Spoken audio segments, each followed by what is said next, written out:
বীরভূমের অন্যতম প্রাচীন ও শ্রদ্ধেয় সতীপীঠ লাভপুর ফুল্লরা মন্দিরে পুজো দিলেন তৃণমূল কংগ্রেস জেলার কোর কমিটির সদস্য এবং প্রাক্তন জেলা সভাপতি অনুব্রত মণ্ডল। সঙ্গে ছিলেন তার কন্যা সুকন্যা মণ্ডলও। মন্দিরে পা রেখেই মা ফুল্লরার চরণে মঙ্গল কামনায় পূজা অর্চনা করেন তিনি। শুধু তার পরিবারের জন্য নয়, রাজ্যের মুখ্যমন্ত্রী মমতা ব্যানার্জি এবং সর্বভারতীয় সাধারণ সম্পাদক অভিষেক ব্যানার্জির মঙ্গল কামনায়ও পুজো দিলেন অনুব্রত মণ্ডল। তার কথায়, এই পবিত্র স্থানে এসে সব সময় শান্তি পাই, মা যেন বীরভূম জেলার প্রতিটি মানুষকে ভালো রাখেন, এটাই প্রার্থনা করেছি। এই দিন ফুল্লরা মন্দির চত্বরে সাংবাদিকদের মুখোমুখি হয়ে লাভপুর বিধানসভার শ্রীনিধিপুর অঞ্চলে তৃণমূল অঞ্চল সভাপতির হত্যাকাণ্ডের প্রসঙ্গে বলেন, খুবই দুঃখজনক ঘটনা। এখানকার এমএলএ পুলিশকে যা বলার বলেছে। আমি আশাবাদী পুলিশ সঠিক তদন্ত করবে এবং দোষীদের উপযুক্ত শাস্তি দেবে। ফুল্লরা তো বহু পুরনো মন্দির, এখানে তো আগেও অনেকবার এসেছি। এটা তো নিজের বাড়ির মতন জায়গা।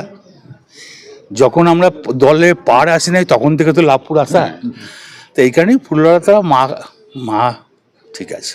প্রার্থনা করলেন আজকে সবারই কি গোটা বীরভূম জেলার মানুষ, লাভপুরের মানুষ, গোটা পশ্চিমবাংলার মানুষের সুখ চাইলাম।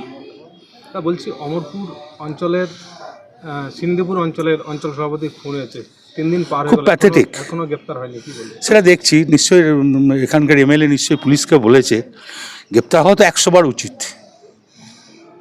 কার কানে পুজো দিলেন?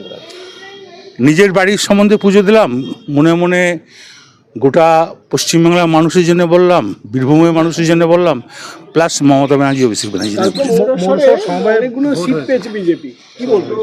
কতগুলো সিট পেয়েছে? 9টাই বিজেপি পেয়েছে।